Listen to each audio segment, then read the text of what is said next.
The Trump Dynasty, a story of glitz, business, and television drama. The birth of a showman, Donald John Trump was not born in a hospital. No, that would have been too ordinary for someone destined for greatness. He came into the world in 1946 inside a golden crib lined with the finest silk. At least that's how he remembers it. His father, Fred Trump, was a no-nonsense real estate mogul with a strict code. If it ain't got gold trim, it's not worth building. As a child, young Donald had a talent for negotiation. At age 6, he convinced a neighbor's kid to trade his entire baseball card collection for a single shiny rock. "Look at the shine, kid. This rock? This is the future." The other kid went home crying, and Trump went home victorious. Fred Trump, noticing his son's knack for deals, knew he had a successor in the making. "Donald, one day, you're going to build big things," he said, patting his son on the head. Huge things. The business empire begins. By the time Donald reached his 20s, he was ready to take over the family business. But he needed a head start, so Fred handed him a small loan of $1 million. With that, Trump set out to conquer Manhattan real estate. He had a vision, buildings so extravagant they would blind people with their sheer gold-plated brilliance. The 1980s saw the rise of Trump Tower, the Trump brand, and a hairdo so powerful it could withstand a hurricane. In meetings, Donald was famous for one phrase, "You're fired," which confused many, considering they hadn't even been hired yet. He'd walk into a deal and fire at least 3 people before getting to the negotiation table. That was his power move. Trump's business empire expanded beyond just real estate. Casinos, golf courses, and even a short-lived airline bore his name. "If it's not branded Trump, is it even worth it?" he'd often say. Some ventures thrived, while others, like Trump Steaks and Trump Vodka, fizzled out.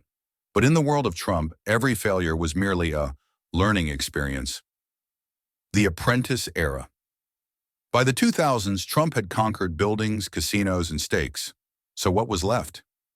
Television. Enter The Apprentice, a show that turned business into a reality TV gladiator ring. Contestants fought for Trump's approval, dodging boardroom firings like a game of dodgeball. America was hooked. Trump was in their living rooms, their workplaces, and their memes. "This guy should run for president," people joked. Trump took notes. The success of The Apprentice catapulted Trump into a new stratosphere of fame. He was no longer just a businessman. He was a household name, a pop culture phenomenon. His catchphrases were repeated in boardrooms and college dorms alike. But behind the cameras, Trump was always calculating his next big move. The first family in the spotlight. With fame came family drama. Ivanka, the golden child, was the business-minded one, always ready with a poised answer and a dazzling smile. "Dad, maybe less gold on the next building," she'd suggest. Donald Jr. and Eric, on the other hand, were constantly trying to one-up each other. "I shot a bigger deer last weekend," Eric would say. "Yeah, well, I closed a better business deal," Don Jr. would argue. Meanwhile, young Barron was silently taking notes, plotting his future empire. Then there was Melania, the quiet observer. She had mastered the art of nodding while remaining an enigma. "Melania, what do you think?" reporters would ask. She'd smile and say, "I think interesting." The political storm one day, Trump descended an escalator, like a king descending from his golden throne, and announced he was running for president. The world laughed, then he won. The White House became another Trump property overnight. "We're renaming it the Trump House. We'll add some gold," he joked. Probably. The next 4 years were a whirlwind of headlines, tweets, and rallies where crowds cheered so loud you could hear them from space. The aftermath. Even after leaving office, Trump remained a media powerhouse. Every interview, every speech, every rally became a spectacle. The Trump brand never faded. "We're making America great. Again, again, again," he declared. And somewhere in a golden tower, Barron was taking notes. The comeback plot. While many thought Trump would fade into retirement, he had other plans. Behind closed doors in Mar-a-Lago, he plotted his next big move. Would it be another run for office? A new reality show? A Trump-branded spaceship? The possibilities were endless.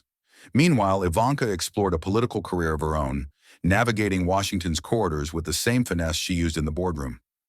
Don Jr. and Eric turned their attention to hunting trips that doubled as business meetings. while Melania focused on her fashion empire. Barron, however, was the wild card. Growing up under the media's microscope, he had learned the art of silence.